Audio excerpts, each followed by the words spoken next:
So hello, good evening guys. Today now we are going to cover our language section of HP police exam conducted today on 15th June. So first of all we will cover our English language exam and then we will cover our Hindi section. So going forward to the English section, we will start with the first question, question number 51 of series C that we have covered already. So our question number 51 is, you should not dash the worst. You should not dash the worst. So our correct answer will be option C, assume. यहाँ पर हमारा सही answer क्या रहेगा? Option c, assume. ठीक है. Next चलते हैं, next question number 52. Question 52. The teacher said, "Be honest." The teacher said, "Be honest." Okay, we have to change here direct speech to indirect speech. We have to change the speech. It is a question of emotions.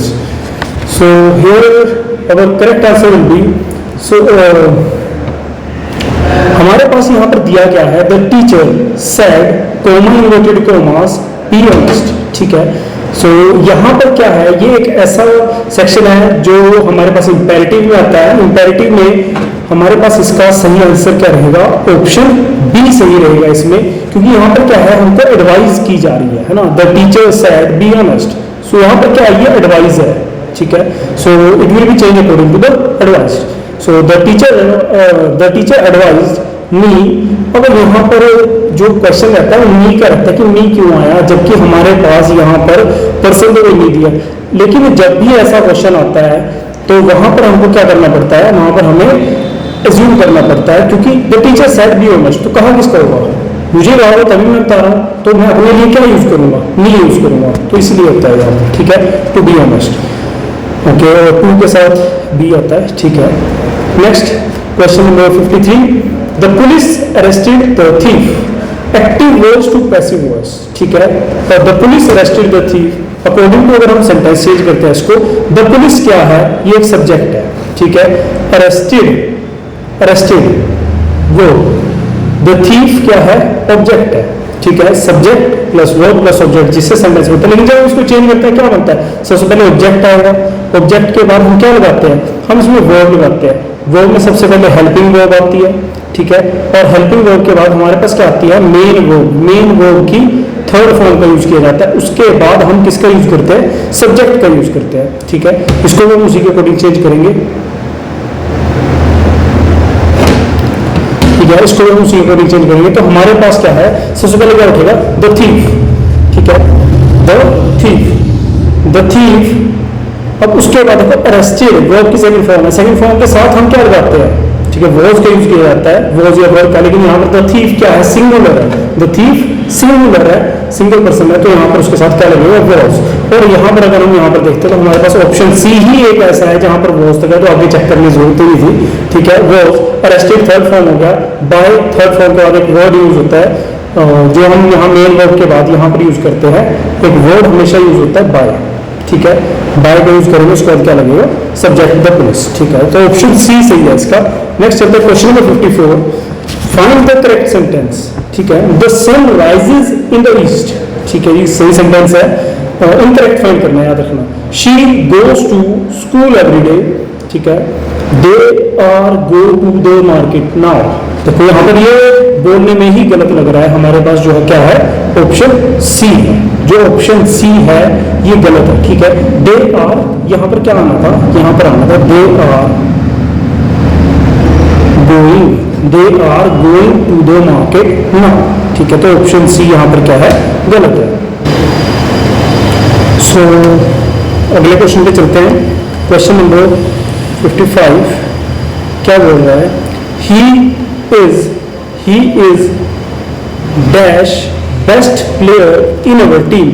He is dash best player in our team. dash best player, और जो best होता है उसके साथ क्या लगाते हैं? हमेशा द. ठीक है. तो इसका सी ऑप्शन सही है. she has only a dash time left before the exam.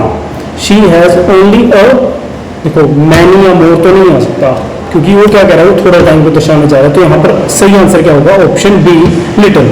ठीक है. Little time left before the exam. Next आएगा क्वेश्चन नंबर 57 पर. This book is mine but that one is dash. This book is mine but that one is dash. जी यहाँ पर क्या आएगा, option C सही रहेगा, देयर्स।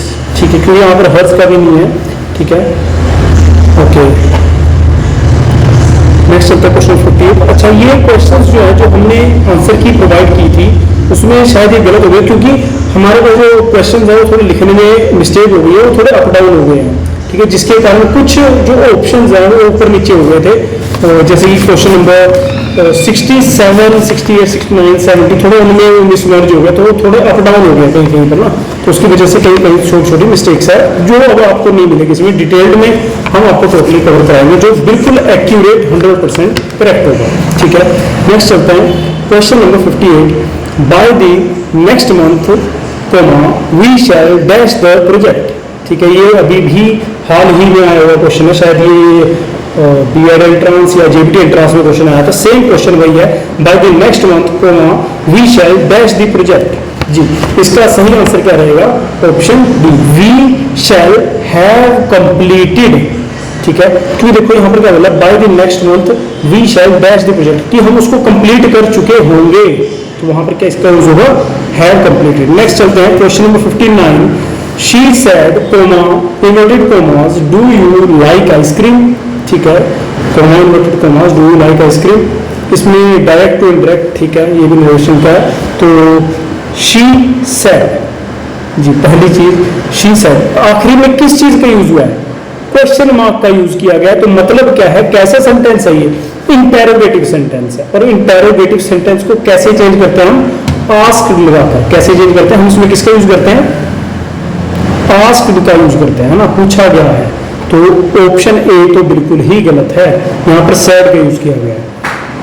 हम सैड को सैड भी रखते हैं, लेकिन वहां पर इंटेरोगेटिव नहीं होना चाहिए ना, वो असर्टिव सेंटेंस होना चाहिए। तो यहाँ पर चेक करते हैं। नेक्स्ट आस्क, ये तीन ऑप्शन है, शी सेड डू यू। अब देखो यहाँ पर जो क्वेश्चन है वो किससे स्टार्ट हो रहा है, वो स्टार्ट हो रहा है हेल्पिंग वर्ब से। क्वेश्चन स्टार्ट हो रहा है हेल्पिंग वर्ब से। ठीक है, और क्वेश्चन हेल्पिंग वर्ब से स्टार्ट हो, और हेल्पिंग वर्ब में क्या रोल होता है कि जब भी हम डू का यूज करते हैं, तो जब डू क्वेश्चन में दिया हो तो हम आंसर में डू का यूज नहीं करते। ठीक है, सो यहाँ पर हमारे पास क्या बनेगा, डू का यूज नहीं किया जाएगा। शी आस्क्ड, हमारे पास क्या बनेगा, शी ऐसे ही रहेगा, आस्क्ड। अब कोमा और इन्वर्टेड कॉमास किससे हटते हैं, जब इंटेरोगेटिव की बात हो तो वो किससे हटते हैं, वो हटते हैं इफ से। किससे हटेंगे, इफ से। तो ऑप्शन सी भी गलत है, क्योंकि इसमें किसका यूज कर दिया, दैट का यूज कर दिया। ठीक है, और अगर हम यहीं से देखें, ऊपर हमारे पास क्या दिया, आइसक्रीम, और लास्ट में क्या दे दिया, आइसक्रीम्स। हम अपनी मर्जी से सिंगुलर को प्लूरल नहीं कर सकते। तो यहीं से क्लियर है कि हमारे पास सही आंसर क्या है, ऑप्शन बी सही है ना। और वैसे भी अगर सोल्व करें तो डू यू लाइक आइसक्रीम, मैंने कहा कि डू का यूज तो नहीं करेंगे, डू का यूज नहीं किया जाएगा। अब यू कौन सा पर्सन होता है, यू सेकंड पर्सन है। सेकंड पर्सन के लिए क्या उठाते हैं, ठीक है, ऑब्जेक्ट उठाते हैं। और she said do you like ice cream, तो कहा किसको होगा, मुझे ही कहा होगा ना, तो मैं खुद के लिए क्या यूज करूंगा, आई। ठीक है, डू आई। अब थर्ड फॉर्म लाइक आइसक्रीम, जो हमारे पास ऑप्शन बी सही बन जाएगा। ठीक है, नेक्स्ट चलते हैं क्वेश्चन नंबर 60। जी, he said may God bless you. He said comma inverted commas may God bless you. Same question, narration से बहुत सारे क्वेश्चन आए हुए हैं डायरेक्ट टू इनडायरेक्ट स्पीच में चेंज करने के लिए। तो हमारे पास क्या है, he said comma inverted commas may God bless you. जी पहली चीज, जब भी मे दिया हो, मे क्या होता है, एक हेल्पिंग वर्ब होती है, तो मे को किस में चेंज करते हैं, माइट में। तो यहीं से क्लियर है, हमारे पास एक ही ऑप्शन ऐसा दिया गया है जिसमें किसका यूज किया गया है, माइट का। तो इसमें ऑप्शन ए ही सही होगा। ठीक है, और हम वैसे भी सोल्व कर लेते हैं। ही said may God bless you, मतलब एक्सक्लेमेटरी है ना। तो उसने क्या किया, पहली बात तो उसने क्या किया, उसने भगवान को क्या बोला, मे गॉड ब्लेस यू, मतलब उसने भगवान से प्रे किया है ना। तो यहां पर क्या आएगा, he prayed that, comma inverted commas that से हटेंगे, गॉड सबसे पहले पर्सन उठता है ना, पर्सन। तो यहाँ पर पर्सन का रोल कौन प्ले कर रहे हैं, गॉड प्ले कर रहे हैं। तो गॉड पहले आएंगे, फिर उसका हेल्पिंग हो जाएगी माइट, ब्लेस। अब यू कौन सा पर्सन है, सेकंड मैंने बताया, सेकंड के लिए ऑब्जेक्ट, ऑब्जेक्ट नहीं दिया है तो किसको बोला है, खुद को।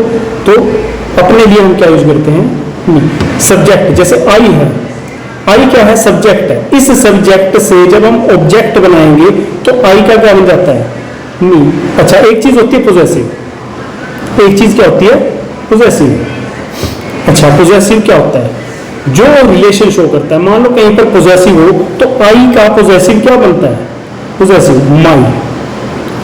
पोजेसिव क्या बनता है? माई, है ना। ये किसका बनता है? ये आई का बनता है। याद हमें क्या है? ये पोजेसिव है। चलते हैं नेक्स्ट आगे। Question number 61, open the door active to passive voice. क्या बोला गया है? वॉइस चेंज करने का, वॉइस का क्वेश्चन है। एक्टिव वॉइस से पैसिव वॉइस में चेंज करना है। Open the door. अब मैंने बोला आपको ओपन द डोर, मतलब मैंने क्या बोला कि ऑर्डर है ना। क्या है ये? इंपेरेटिव सेंटेंस है। पहली चीज कैसा सेंटेंस है? इंपेरेटिव सेंटेंस है। तो मैंने इसमें क्या दिया है? मैंने ऑर्डर दिया है ना। मैंने बोला ओपन द डोर, मतलब क्या है? वो एक ऑर्डर है। तो ऑर्डर को हमेशा हम कैसे चेंज करते हैं? लेट और बी लगाकर, है ना। लेट और बी। सबसे पहले हम यूज करेंगे लेट का, जो हमारे पास ऑप्शन बी में दिया है, लेट। फिर उसके बाद क्या उठेगा? ऑब्जेक्ट उठता है। ऑब्जेक्ट क्या है? The door. ऑब्जेक्ट क्या है? The door. अब देखो पहली चीज, सब्जेक्ट और ऑब्जेक्ट होता क्या है? सब्जेक्ट काम को करने वाला, जिसको कर्ता बोलते हैं, है ना। और ऑब्जेक्ट क्या है? ऑब्जेक्ट वो चीज होती है जिसके ऊपर कर्ता के काम करने का प्रभाव पड़ता है ना। जो काम हो, जो वर्ब का इफेक्ट पड़ेगा इसके ऊपर, उसको हम क्या बोलते हैं? उसी को हम बोलते हैं ऑब्जेक्ट। ठीक है, तो यहाँ पर ऑब्जेक्ट क्या है? द डोर, क्योंकि खोलने से प्रभाव भी इसके ऊपर पड़ेगा। डोर का प्रभाव बंद है, वो खुल जाएगा। ठीक है, लेट द डोर, उसका यूज करेंगे बी का, और फिर थर्ड फॉर्म ओपन। तो हमारे पास ऑप्शन बी सही है। Question number 62। ओके, 62 है, she must complete this work by Monday, change from active voice to passive voice. देखो पहली चीज कंफ्यूजन ये होती है, बाय। बाय का यूज तो हम पैसिव वॉइस में करते हैं, है ना। करते हैं बाय का यूज पैसिव वॉइस में, लेकिन इसको चेंज करेंगे। सबसे पहले हमने क्या करना है? हमने इसको डिवाइड करना है। देखो पहली चीज तो यहाँ पर गलत किया गया है, ये सब्जेक्ट में डिवाइड करा है। ठीक है, जबकि सब्जेक्ट हमारे पास क्या है? काम को करने वाला, तो वो कौन है? वो शी है। केवल शी ही सब्जेक्ट है। मस्ट, हाँ जी, will, would, must, to, of, to, ये सारी क्या होती है? सारी हेल्पिंग वर्ब्स है। कमांडो बैच में समझाया था, ये सारी क्या है? हेल्पिंग वर्ब्स है। ठीक है, कंप्लीट मेन वर्ब की फर्स्ट फॉर्म दी गई है। दिस वर्क, ये ऑब्जेक्ट है। दिस, देखो दिस क्या है? एक पॉजेसिव वर्ड है ना, जिसने संबंध शो किया है। ओके, बाय मंडे, मैंने बोला जब भी ऑब्जेक्ट के बाद कुछ वर्ड्स हो उसको हमने अदर वर्ड्स में लिखना है। वो सारे क्या होंगे? हमारे पास अदर वर्ड्स होंगे। तो अब इसको पैसिव वॉइस में चेंज करेंगे। सबसे पहली चीज क्या है? सबसे पहली चीज उठती है ऑब्जेक्ट। सबसे पहले आएगा दिस वर्क, सबसे पहले आएगा ऑब्जेक्ट। ऑब्जेक्ट क्या आएगा? This work. ठीक है, तो हमने चेक किया दिस वर्क सभी में दिया है हमारे पास। ठीक है, नेक्स्ट चीज, उसके बाद क्या उठती है? वर्ब उठती है। वर्ब में सबसे पहली चीज हेल्पिंग वर्ब। हेल्पिंग वर्ब क्या है? मस्ट। तो हम भी किसका यूज करेंगे? मस्ट का। ठीक है, हम भी किसका यूज करेंगे? मस्ट का यूज करेंगे। और मस्ट का यूज आपको दिख रहा है कि इसमें तो नहीं है, इसमें भी नहीं है, और इसमें भी नहीं। हेल्पिंग वर्ब क्या नहीं होती? कभी भी चेंज नहीं होती। तो जो दिया हमने वही लगानी है। तो मस्ट हेल्पिंग वर्ब यूज की जाएगी। हेल्पिंग वर्ब जब दी हो उसके साथ उसका क्या लगा देते हैं? एडिशन। उसके साथ उसका एडिशन यूज करना है। और देखो दिस वर्क मस्ट, और मस्ट का एडिशन करता है बी। ठीक है, उसके बाद मेन वर्ब की थर्ड फॉर्म, मेन वर्ब की थर्ड फॉर्म का यूज करेंगे। मेन वर्ब की थर्ड फॉर्म, कंप्लीट की थर्ड फॉर्म क्या होगी? कंप्लीटेड। कंप्लीट की थर्ड फॉर्म क्या होगी? कंप्लीटेड। ठीक है, उसके बाद थर्ड फॉर्म में बताया एक वर्ड ऐड होगा बाय, और बाय के बाद उठेगा सब्जेक्ट। ठीक है, बाय थर्ड फॉर्म क्या है? कंप्लीटेड। कंप्लीटेड का वर्ड बाय। अब ऑब्जेक्ट, सॉरी, अब सब्जेक्ट उठेगा। सब्जेक्ट का यूज हम एज अ ऑब्जेक्ट कर रहे हैं। तो शी का ऑब्जेक्ट क्या बनेगा? शी का ऑब्जेक्ट, शी का ऑब्जेक्ट क्या होता है? हर। जैसे ही का हिम होता है ना, तो ऐसे ही शी का क्या बनता है? हर। और याद रखना पॉजेसिव भी हर होता है ना। ठीक है, हर। उसके बाद बाय मंडे, जैसा अदर वर्ड्स दिए जो उसके बाद बचा है उसको सेम एज इट इज हम वैसे ही डाल देंगे बाय मंडे। तो हमारे पास ऑप्शन ए सही है इसमें। ठीक है, नेक्स्ट चलते हैं question number 63। Identify the incorrect sentence. Identify the incorrect sentence. ठीक है, इनकरेक्ट सेंटेंस को फाइंड करना है। We are listening to music. We are listening to music. ठीक है, they was going to school. यहां पर अगर हम देखें हमारे पास क्या यूज किया गया है, वॉज, जबकि दे क्या है, दे हम सिंगल के लिए यूज करते नहीं करते, दे क्या होता है, दे है प्लूरल, दे क्या है प्लूरल वर्ड है, और प्लूरल के लिए क्या लगता है, वॉज जो लगता है सिंगुलर के लिए लगता है, प्लूरल के लिए किसका यूज करते हैं, वर। तो यहां पर क्या होना था, दे वर गोइंग टू स्कूल, है ना। तो हमारे पास इनकरेक्ट फाइंड करना था, तो इनकरेक्ट है ऑप्शन बी, ठीक है। नेक्स्ट चलता है question number 64, would you like dash sugar in your tea, would you like dash sugar in your tea. जी, वुड यू लाइक क्या आएगा, एनी शुगर नहीं होता, ठीक है, मच शुगर नहीं होता, do you sorry would you like few sugar नहीं, क्या आता है, would you like some sugar in your tea. यहां पर सही आंसर क्या आएगा, सम, जो ऑप्शन ए सही रहेगा। नेक्स्ट चलते हैं question number 65, they dash a new car last week, they dash new car last week. अब यहाँ पर हमारे पास देखो बाय का बताया कि उसने खरीदी है, ठीक है, अब खरीदी है, लेकिन चारों ऑप्शन जो शो कर रहे हैं, देखो buy, buys, buying and bought, चारों ऑप्शंस किसको शो कर रहे हैं हमारे पास, खरीदने को शो कर रहे हैं, ठीक है। They dash a new car last week. अब यहाँ पर जो मेन रोल प्ले किया वो लास्ट वीक ने किया, लास्ट वीक मतलब कि पिछले हफ्ते, और पिछले हफ्ते खरीदी मतलब कि पास्ट की बात है, तो बाय तो प्रेजेंट है ना, बाइज भी प्रेजेंट है, बाइंग भी, क्योंकि हमको पता है कि जो वर्ब की होती है, वर्ब की कितनी फॉर्म्स होती हैं, वर्ब की टोटल 5 फॉर्म्स होती है, जिसमें एक आईएनजी वाली भी होती है, एक तो सिंपल होगी, है ना, जैसे बाय है, उसके बाद एक आईएनजी वाली होती है जैसे बाइंग, एक एस वाली होती है ना, बाइज, फिर एक सेकंड और थर्ड फॉर्म तो जो अलग से होती है ना, ये जो जैसे मान लो मैं आपको एग्जांपल देता हूँ, मान लो हमारे पास वर्ड है गो, गो कौन सी फॉर्म है, गो वर्ब की फर्स्ट फॉर्म है, ठीक है, गो की सेकंड फॉर्म क्या होगी, वेंट, वर्ब की थर्ड फॉर्म क्या होगी, गो की थर्ड फॉर्म, गो वेंट गोन, थर्ड फॉर्म क्या होगी, गोन। और मैं इसकी फोर्थ और फिफ्थ फॉर्म की बात करूं, मैं इसकी वर्ब की फोर्थ फॉर्म और वर्ब की फिफ्थ फॉर्म की बात करूं, तो यहां पर क्या आएगी, गोइंग, और फिफ्थ फॉर्म क्या होती है, गोज। ये सारी हमारे पास क्या है, 5 फॉर्म ऑफ वर्ब है ना, जिसमें हम पढ़ते केवल कितनी है, 3 पढ़ते हैं हम पहली दिन, क्यों, क्योंकि ये जो दोनों होती है ना, फोर्थ और फिफ्थ, ये किसको दर्शाती है, प्रेजेंट को दर्शाती है, तो ये वर्ब की फर्स्ट फॉर्म की एंट्री रखी जाती है ना, हम इसको वर्ब की फर्स्ट फॉर्म में ही पढ़ लेते हैं, ठीक है। तो ये सारी प्रेजेंट को दर्शा रही है, लेकिन कार कब खरीदी गई थी, लास्ट वीक, पिछले हफ्ते, तो बोट यहाँ किसको दर्शा रहा है, पास्ट को दर्शा रहा है, तो ऑप्शन नंबर सी सही रहेगा क्वेश्चन 65 के लिए। नेक्स्ट चलते हैं क्वेश्चन नंबर 66 क्या कह रहा है, this is an dash book, this is an dash. अब देखो इतना इजी क्वेश्चन दे दिया इन्होंने, कंफ्यूजन की जरूरत नहीं है, क्योंकि हमारे पास इन्होंने क्या दे दिया, एन दे दिया, आर्टिकल का यूज कर दिया, ए एन और द 3 आर्टिकल्स होते हैं, यहां पर किसका यूज कर दिया, एन का यूज कर दिया।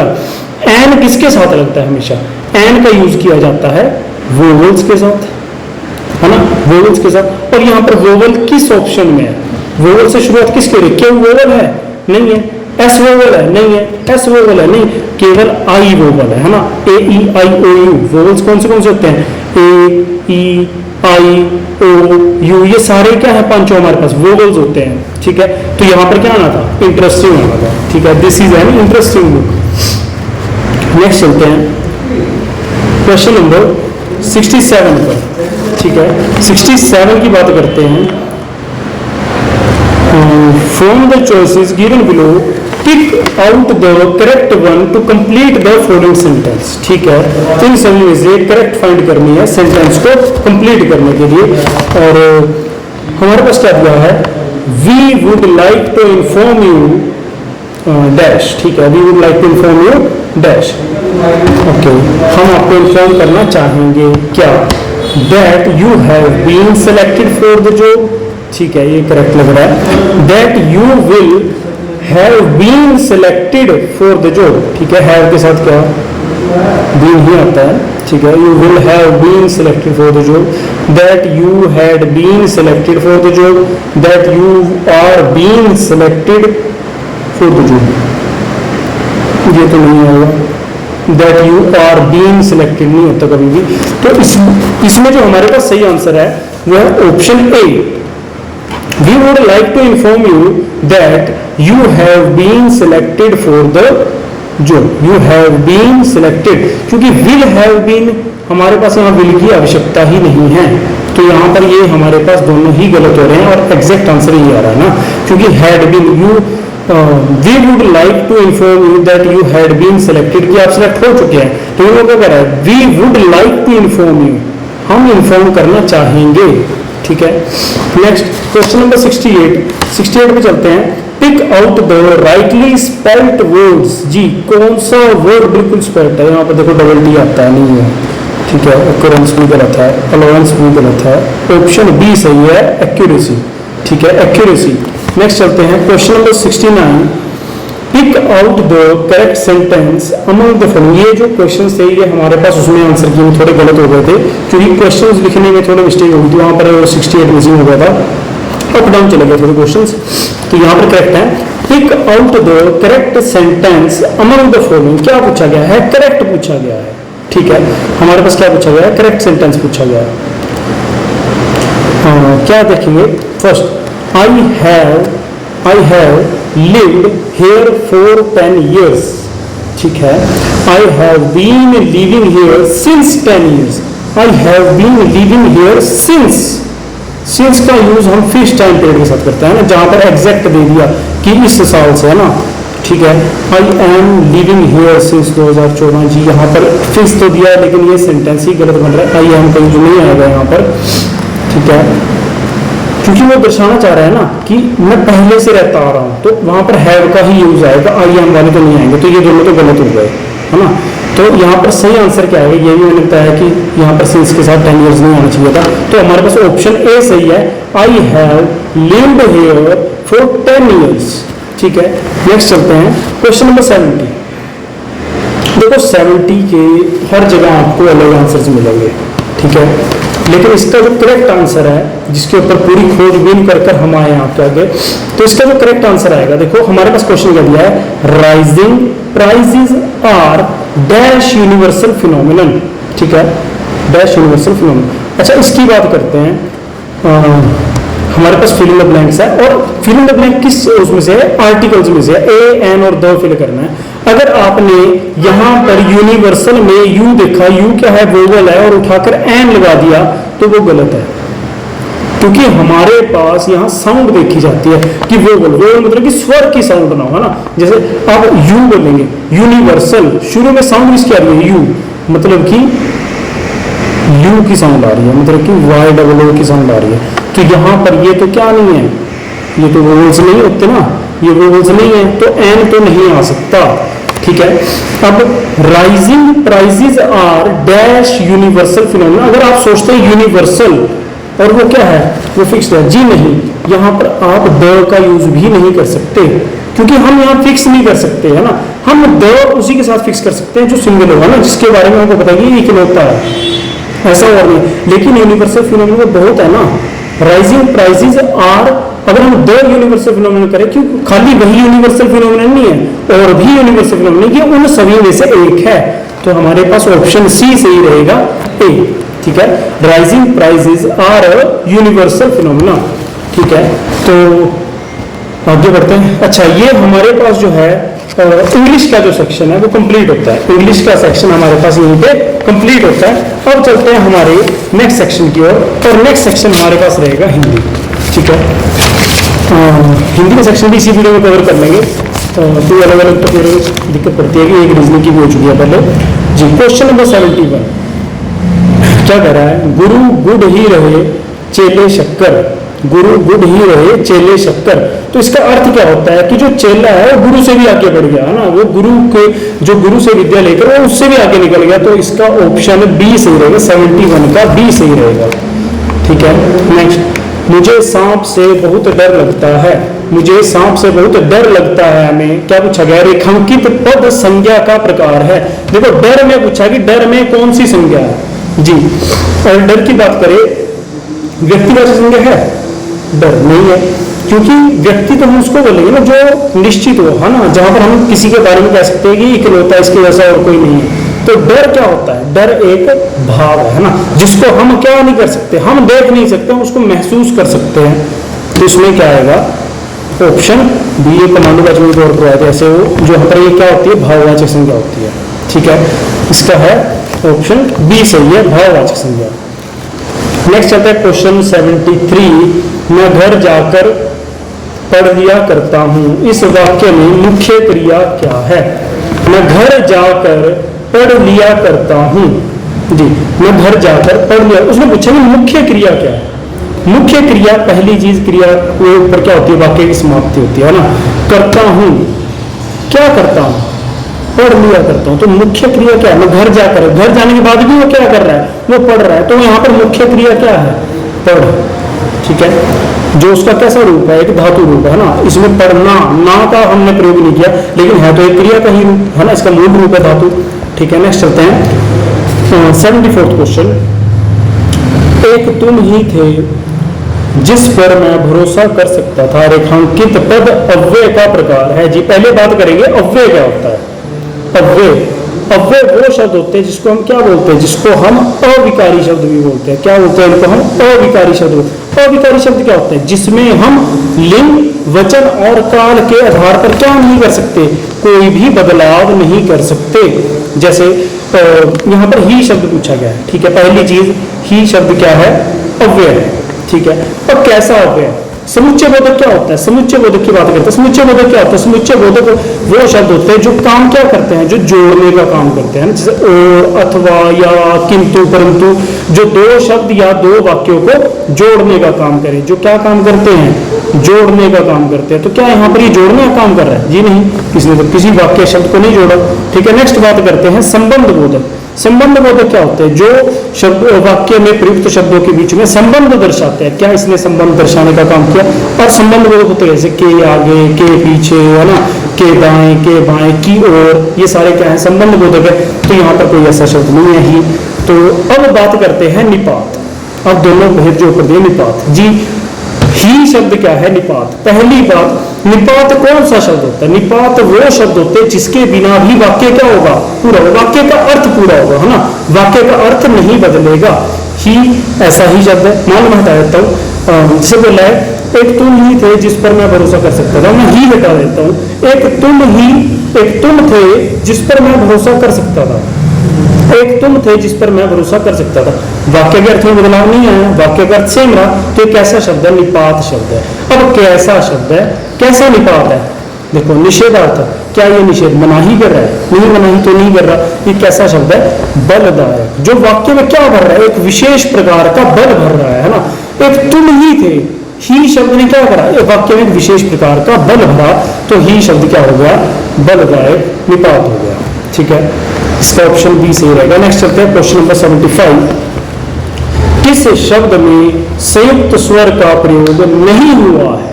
संयुक्त स्वर, संयुक्त स्वर जो दो स्वरों के मेल से बने, है ना। जैसे यहाँ पर ये क्या है? एक संयुक्त स्वर है ना। क्यों? ये किसके मेल से बन रहा है? अ जमा ई के मेल से बनता है ना। औ, अच्छा, औषधि, ओ, और जब ऊ जुड़ता है तो किसका निर्माण होता है? ओ का निर्माण होता है। ठीक है, औ, है ना। जब हम इसी अ में ओ को जोड़ देते हैं, बड़े रूप को जोड़ देते हैं, तो औ का निर्माण होता है। ठीक है, तो यहाँ पर ऐसा कौन सा शब्द है जिसमें संयुक्त स्वर का प्रयोग नहीं हुआ है? वो है अंगद। कौन सा है? अंगद। ठीक है, नेक्स्ट चलते हैं आगे। उसका ऑप्शन सी सही था 75 का। नेक्स्ट चलता है क्वेश्चन नंबर 76। क्वेश्चन 76, मैं इस समय कुछ कहना सुनना नहीं चाहता, इस वाक्य में मुख्य क्रिया क्या है? जी, मुख्य क्रिया, मैं इस समय कुछ कहना सुनना, कहना सुनना भी क्रियाएं होती है। ठीक है, कहना भी एक क्रिया है, सुनना भी एक क्रिया है, क्योंकि दोनों के अंदर में क्या लग गया? ना लग गया, दोनों क्रियाएं होती है। ठीक है, लेकिन मैंने क्या बोला था? मुख्य क्रिया कौन सी होगी? जिसके ऊपर वाक्य की समाप्ति होती है। तो मैं इस समय कुछ कहना सुनना नहीं चाहता। कहना सुनना एक जिसको हम कह सकते हैं मुहावरे के रूप में प्रयोग किया गया है। मैं कुछ भी कहना सुनना नहीं चाहता, है ना। तो ये वैसा शब्द है। यहाँ पर चाहता शब्द क्या है? क्यों क्या नहीं कर रहा, वो चाह नहीं रहा ना, तो चाहता क्या है हमारे पास, यहाँ मुख्य क्रिया है, तो इसका सही आंसर रहेगा ऑप्शन डी, चाहता। नेक्स्ट चलता है क्वेश्चन नंबर 77, पक्षी शब्द का सही पर्यायवाची, जी पक्षी का सही पर्यायवाची नभचर, सही क्या होगा, नभचर। नभचर का अर्थ क्या होता है, नभ में विचरण करने वाला, जो नभ में मतलब आकाश में घूमता फिरता है, तो वो कौन होता है, पक्षी होता है, ठीक है। क्वेश्चन 77 का बी पार्ट सही है। नेक्स्ट होता है क्वेश्चन नंबर 78, सही विलोम शब्द चुनिए। जी, एक का विलोम शब्द इन्होंने बताया है दो, एक का क्या होता है दो, लेकिन एक का क्या होता है विलोम, अनेक, एक का अनेक होगा। शीत का शीतोष्ण बताया है ना, शीत का शीतोष्ण, जबकि शीत का विलोम क्या, शीत मतलब ठंड, गर्म को क्या बोलेंगे, उष्ण, है ना, ठीक है। और सामिश्र और असमिश्र, यहाँ पर देखो पहली बात तो अ की मात्रा है ना, इसी का ही डिफरेंस पता लग गया। तो सही जो विलोम शब्द, अपेक्षा का विलोम शब्द क्या होता है, उपेक्षा, तो हमारे पास ऑप्शन ए सही है। नेक्स्ट चलते हैं क्वेश्चन नंबर 79, सोना धतूरा गेहूं का अनेकार्थी शब्द बताइए, ठीक है। सोना धतूरा गेहूं का अनेकार्थी शब्द बताइए, ठीक है। तो इसका अनेकार्थी शब्द क्या होगा हमारे पास, कनक, कनक, क्योंकि देखो खग जो होता है वो पक्षी को दर्शाता है और पैर हाथ को दर्शाता है ना, तो ये तो नहीं होंगे। नेक्स्ट चलते हैं क्वेश्चन नंबर 80, क्वेश्चन नंबर 80 क्या कह रहा है, मोर नाचता है वाक्य में कौन सी क्रिया प्रयुक्त की गई है, क्या पूछा गया है, क्रिया, ठीक है। कर्म के आधार पर क्रिया कितने प्रकार की है, क्रिया की बात करते हैं, कर्म के आधार पर क्रिया कितने, दो प्रकार की होती है, कौन सी, अकर्मक क्रिया और सकर्मक क्रिया, ठीक है। अब बात करते हैं मोर नाचता है, हम क्या प्रश्न करते हैं, क्या और किसको, क्या और किसको, हम दो शब्दों का प्रयोग करते हैं, ये क्या करते हैं, क्वेश्चनिंग पूछता है ना, क्या और किसको, जब उत्तर मिलता है तो क्या होती है, सकर्मक। तो अब पहली चीज जो सकर्मक और अकर्मक है उसको डिफरेंशिएट क्या करता है, वो डिफरेंशिएट करता है कर्म, क्योंकि हम वाक्य क्या पढ़ते हैं, कर्म के आधार पर, कर्म के आधार पर क्रिया कितने प्रकार की, मैंने अभी यही बोला था। तो हमारे पास वाक्य बनता कैसा है हिंदी में, सबसे पहले क्या आएगा, कर्ता आता है, कर्ता जमा कर्म जमा क्रिया, वाक्य कैसे बनता है, कर्ता जमा कर्म जमा क्रिया। मैं बोल रहा हूं आपको काफी देर से, जो क्रिया है, क्रिया के ऊपर वाक्य की समाप्ति होती है, क्रिया यही है, क्रिया के ऊपर वाक्य की क्या होती है, समाप्ति होती है। कर्ता जमा कर्म जमा क्रिया, कर्ता कौन होगा, काम को करने वाला, जो किसी भी काम को कर रहा है, ठीक है। क्रिया क्या होती है, जो काम उसके द्वारा किया जा रहा है, कर्म, कर्म क्या होता है, कर्म वो होता है जिसके ऊपर क्या होगा, प्रभाव पड़ेगा, किसका, कर्ता के क्रिया के करने का, क्रिया के होने से जिसके ऊपर क्या होगा, प्रभाव पड़ेगा, वही क्या होगा, वही आपके पास क्या होगा, वही कर्म होता है, ठीक है। जैसे मैं एक एग्जांपल देता हूं आपको ये समझाने के लिए, जैसे राम सेब खाता है, राम सेब खाता है, ठीक है। इस वाक्य की बात करता हूं, तो इस वाक्य में राम क्या है, राम काम को करने वाला है, तो राम क्या हो गया, कर्ता हो गया, राम क्या हो गया, कर्ता, ठीक है। सेब, सेब हमारे पास कर्म है, अभी चेक करेंगे कैसे। खाता है क्या है, क्रिया है, खाता मुख्य क्रिया है, खाता मुख्य क्रिया, जो मेन काम किया जा रहा है वो क्या है, वो खाने का है, तो ये क्या होगी, मुख्य क्रिया होगी। और है क्या है, सहायक क्रिया है ना, जिसको हेल्पिंग वर्ब बोलते हैं इंग्लिश में, सहायक क्रिया है, जो क्रिया को लिखने में और वाक्य को पूर्ण अर्थ प्रदान करने में मदद करती है, ठीक है। तो यहां पर अब बात कर रहे थे कर्म की, जिसके ऊपर क्या होगा, क्रिया के होने का प्रभाव पड़ेगा, वही कर्म होगा। तो कर्म कैसे, देखो, क्या राम के खाने से प्रभाव सेब के ऊपर पड़ रहा है, पड़ेगा ना, मान लो सेब पूरा था, उसने खाया, वो आधा हो गया, उसने और खाया, वो क्या होगा, खत्म हो गया, तो यहाँ पर क्या है, प्रभाव किसके ऊपर पड़ा, सेब के, तो सेब क्या है, कर्म। तो अब हम ऊपर आते हैं वाक्य पर जो हमें दिया है, ठीक है। और जब कर्म दिया हो तो कैसा वाक्य होगा, सकर्मक, जब कर्म ना दिया हो तो अकर्मक, ठीक है। मोर नाचता है, मोर क्या है, मोर करता है, काम को करने वाला, नाचने का काम कर रहा है तो करता है। नाचता है क्या है, क्रिया है, नाचता है क्या है, क्रिया, नाचता मुख्य क्रिया है सहायक क्रिया। अब क्या इसमें करता दिया, हम प्रश्न हो रहे, मोर क्या नाचता है, उत्तर नहीं मिला। मोर किसको नाचता है, उत्तर नहीं मिला। जबकि यहाँ पर हम बात करेंगे जो नीचे मैंने वाक्य दिया था, ये राम क्या खाता है, उत्तर मिल रहा है ना, सेब खाता है, सेब का उत्तर मिल रहा है कर्म के रूप में। राम किसको खाता है, सेब को खाता है। तो जब हमें क्या और किसको को उत्तर मिलता है तो क्या होती है, वहां पर सकर्मक क्रिया होती है। अब यहाँ पर क्या और किसको उत्तर नहीं मिल रहा, तो कैसी क्रिया है यहाँ पर, अकर्मक क्रिया। तो ऑप्शन बी सही है यहाँ पर, ठीक है, क्योंकि वाक्य में क्या नहीं दिया, वाक्य में कोई भी कर्म नहीं दिया गया है। नेक्स्ट चलते हैं क्वेश्चन नंबर 81। क्वेश्चन 81 क्या कह रहा है, अपने पांव पर खड़े होना मुहावरे का सही अर्थ चुनिए। अपने पांव पर खड़े होने मुहावरे का सही अर्थ चुनिए जी। अब एक पैर पर खड़ा होना, ऐसा तो कोई अर्थ नहीं होता इसका। स्वार्थ सिद्ध करना, जी नहीं, इनमें से कोई नहीं है। इनमें है क्या नहीं है, आत्मनिर्भर होना, है ना। हम कहते हैं वो अपने पैरों पर खड़ा होगा, मतलब वो अपने आप, मतलब अपना जो जीवन है वो अपना स्वार्थ लगे, वो आत्मनिर्भर होगा, उसको किसी के ऊपर निर्भर होने की जरूरत नहीं है, ठीक है। Next question number 82।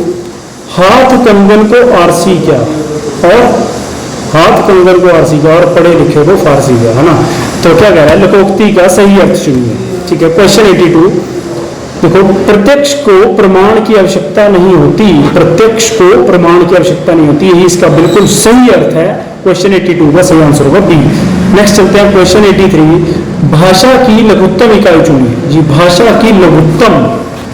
अब मैं एक चीज क्लियर कर दूं, भाषा की लघुत्तम इकाई, अगर तो वो पूछता मौखिक भाषा की, किसकी, मौखिक। वैसे तो भाषा की लघुत्तम इकाई हमारे पास ध्वनि होती है, क्योंकि भाषा की जो शुरुआत होती है हमेशा ध्वनि से होती है, लेकिन वो कैसे होती है, वो मौखिक, जिसका उच्चारण करते हैं। उसने पूछा डायरेक्टली भाषा की लघुत्तम इकाई, और भाषा को हम क्या करते हैं, लिखते हैं। तो यहाँ पर हमारे पास सही आंसर जी डी ही रहेगा, वर्ण, जबकि ध्वनि भी हो सकता था, ठीक है। अगर उसने पूछा होता मौखिक इकाई क्या है ना, ये मौखिक इकाई होती है, लिखित इकाई होती है। लेकिन अगर केवल इकाई भी पूछा जाए तो हम वर्ण के रूप में ही दर्शाते हैं, कि सबसे छोटी जिसके हम और टुकड़े नहीं कर सकते। मान लो अ क्या है, एक वर्ण है, वर्ण में स्वर भी आते हैं, व्यंजन भी आते हैं, है ना।